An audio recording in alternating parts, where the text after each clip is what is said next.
things that you can do with CRISPR-Cas9 and gene editing, right? And some of you might be wondering, can I make money off of this? And at TPS, the answer is always yes, you can. Right? It turns out genomics isn't something that's 10 or 20 years into the future. It's something you could be making money off right now. And I'm going to go into the business of genomics in the industry, and we're going to look at some of the few companies inside the industry. So here's a landscape. You got your large companies like Illumina, all the way down to the small startups, Deep Genomics. And Deep Genomics is actually located in Toronto, right here, inside the Mars building, 3rd floor, I think. And you can probably go visit them after if you want. A lot of them do different things, wide variety of topics like gene sequencing all the way to CRISPR-Cas9. We're going to be focusing on two companies in particular, Illumina and CRISPR Therapeutics, by far the two most influential, I believe.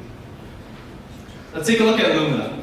Now, Illumina is the largest genomics company. It has a market cap of $25 billion US, which is enormous. And it was established 20 years ago. It has a good track record of not only rewarding innovation, but rewarding its investors. As you can see, the share price has increased very handsomely. And because its technology is in genetic sequencing, it can bet on these bigger ventures like Grail and Helix. So what they're doing with Grail is that they're trying to use DNA sequencing to try to detect cancer within the bloodstream, which I think is pretty cool. And with Helix, they're trying to use genetic testing for marketing and promotional purposes. So essentially how this works is you take a saliva sample, send it off to Illumina, they'll analyze it, they'll crunch the data, and they can actually give you recommendations on wine tasting, personal fitness, and even travel and vacations. Like a lot of stuff can be extracted from your DNA. So it's a surprisingly huge amount of data. Imagine if these Fortune 500 companies have that much more data to work with. The second company is CRISPR Therapeutics. Now this was much smaller. It's only at $600 million US, that's its value.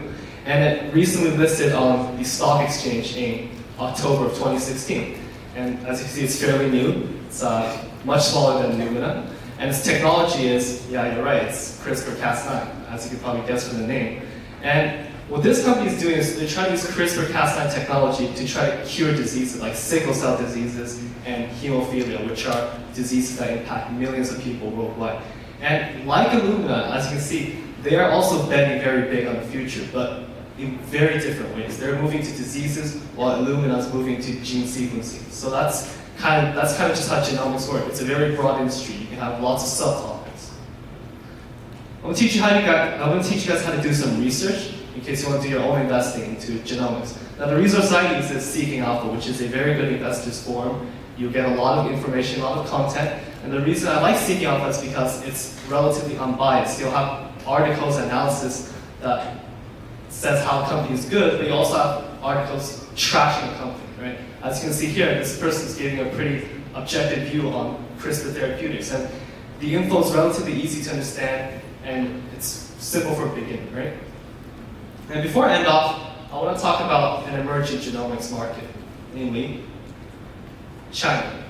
Now, you might think a lot of the genomics innovations happening in like North America and Europe, but surprisingly, it's actually in China. And the reason a lot of the genomics innovations happening in China is because in China, the regulatory environment is relatively low, and there's massive capital investments from the government and from private sectors. As you can see right there, Jack Ma, the founder of Alibaba, is beginning to invest in genomic company.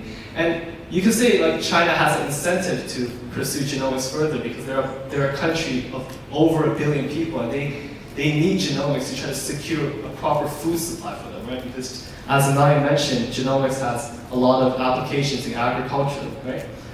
And recently, they've launched their first ever CRISPR gene editing trial on humans, which is something unthinkable here in North America and Canada, right? Because of the high regulatory barriers, we aren't able to do it. And in China, they're making leaps and bounds. They're making so much progress. So if you're really interested in genomics, I suggest in the summer, go take a trip to China. You know, it's a lovely place.